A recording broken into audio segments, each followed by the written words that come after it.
हरिओम बच्चों, नमो नमः। बच्चों, आज हम संधि प्रकरण के अंतर्गत यण संधि के बारे में चर्चा करेंगे। चलें हम अपने विषय वस्तु की ओर देखते हैं। यण संधि सूत्र है इको यणाचि। यदि ह्रस्व अथवा दीर्घ ई उ रि लृ पश्चात कोऽपि असमानस्वरः आगच्छति तदा ई उ रि लृ इत्येतेषां स्थाने क्रमशः या वा रा ला इति भवति। असमानस्वरे तु किमपि परिवर्तनं न भवति। बच्चों, हम देखते हैं कि इको यणाचि ये इक शब्द के षष्ठी विभक्ति में बनता है इकः।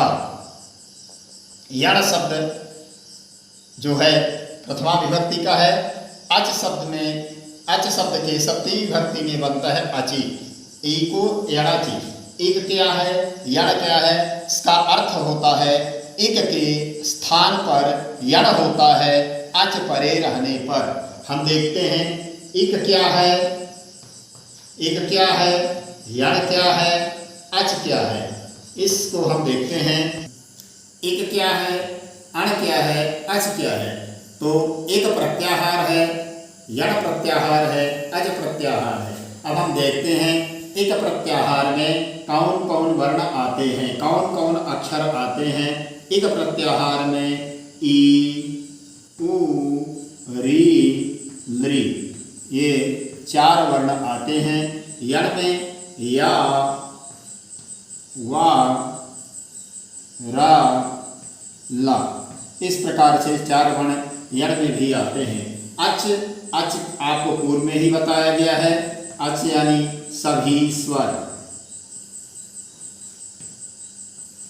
सभी स्वर अच के अंतर्गत आते हैं। आई, आ, ई, उ, ऋ, लृ, ए, ओम, ऐ, औ, च। तो अच प्रत्याहार में औ तक आते हैं, अर्थात सभी स्वर आ जाते हैं। हमारा सूत्र कहता है इक के स्थान पर यण होता है। कब होता है? अच परे रहने पर। या माने ई के बाद अगर आ आता है, माने अच आता है, असमान स्वर आता है तो यण होता है। मगर ये हमें ध्यान देना है कि असमान स्वर में कोई परिवर्तन नहीं होता है। हम बच्चों देखते हैं कैसे बनता है। अब हम देखते हैं उदाहरण लेकर के। अत्याचार शब्द है। अत्याचारः अति धन आचारः आचारः अति धन आचारः हुआ। अति धन आचारः इसको हम अलग अलग करते हैं। ता में जो है ह्रस्व ई है तो ई को हम निकाल दिए, अत्याचार इधर लिख दिए। अब देखते हैं अत्याचारः। अब सूत्र कहता है इक के स्थान पर यण होता है। कब? अच परे रहने पर, अर्थात ई के बाद अगर अच आ रहा है अर्थात कोई असमान स्वर आ रहा है, इस ई को या हो जाता है। क्या हो जाता है? ई को क्रमशः ई को या होता है, उ को वा होता है, रि को रा होता है और लृ को ला होता है। तो यहाँ पर हम देखते हैं कि ई को या हो गया, धन आ चा रह इस प्रकार से हो गया। अब देखते हैं, हम जोड़ देते हैं। आ आधा ता है, या आधा या हो गया। इधर दीर्घ आ रहा है तो दीर्घ या हो गया। चारह अत्याचारः बन गया। इसी प्रकार से और हम उदाहरण देखते हैं। ह्रस्व और दीर्घ का देखें। अब हम देखते हैं ह्रस्व का उदाहरण एक देख लेते हैं। यद्यप शब्द है।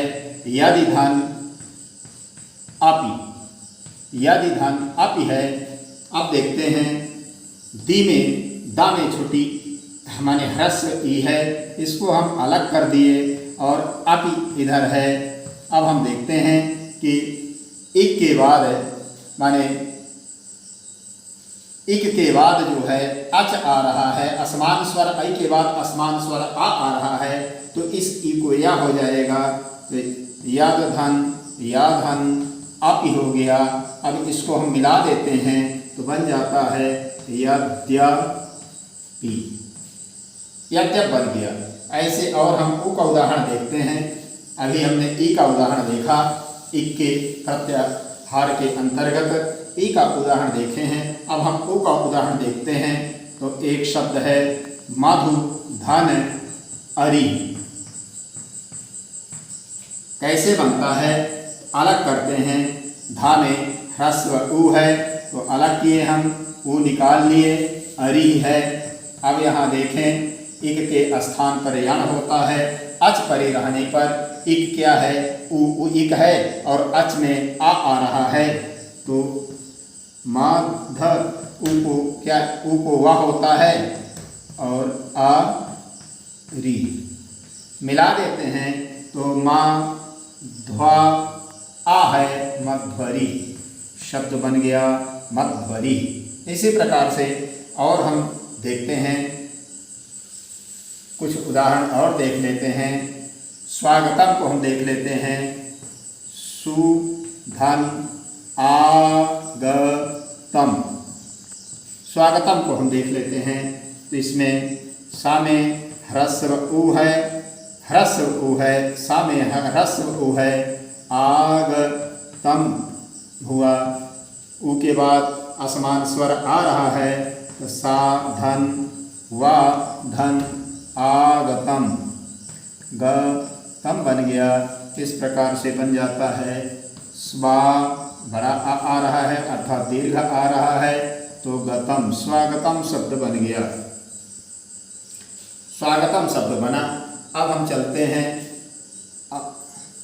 और आगे बढ़ते हैं। उ का उदाहरण हो गया। हम देखते हैं, रि का उदाहरण भी देख लेते हैं।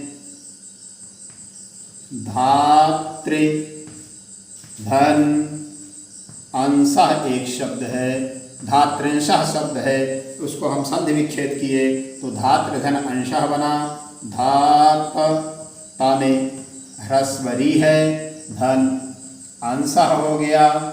इस प्रकार से धात री को रा होता है, असमान स्वर होने पर इधर असमान स्वर आ रहा है, तो धात रा धन अंशः बन गया।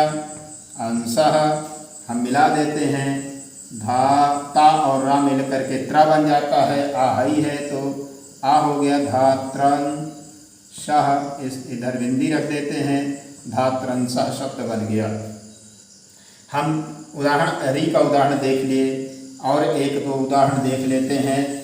पित्राकृति एक शब्द है, पित्राकृति, पितृ धन आकृति, आकृति पिता की आकृति, पिताकृति, पित्राकृति शब्द जो है, तो पित धन री धन आकृति हो गया।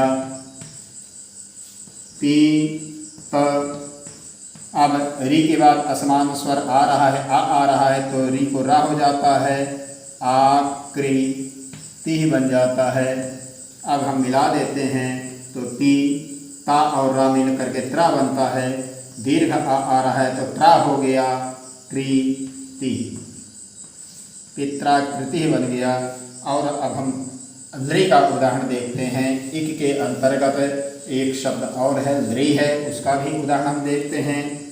लृधन आकृति, इसमें हमें कुछ अलग नहीं करना है, लृ को ही ला होता है, तो लृ को ला हो गया क्योंकि असमान स्वर आ रहा है, आ रहा है, तो आकृति बन गया। ऐसे हम जोड़ देते हैं तो ला व्यंजन है, इसके बाद स्वर आ रहा है, दीर्घ स्वर आ रहा है, तो ला हो गया, कृति। इस प्रकार से लाकृति शब्द बना बच्चों। इसमें क्या है, एको यण सूत्र है, एक के स्थान पर यण होता है अच परे रहने पर। इस सूत्र के आधार पे आपको देखें कि ई को या होता है, ऊ को वा होता है, री को रा होता है, लरी को ला होता है। ये ध्यान रखना है कि या, वा, रा, ला ये सभी हलंत ही होते हैं।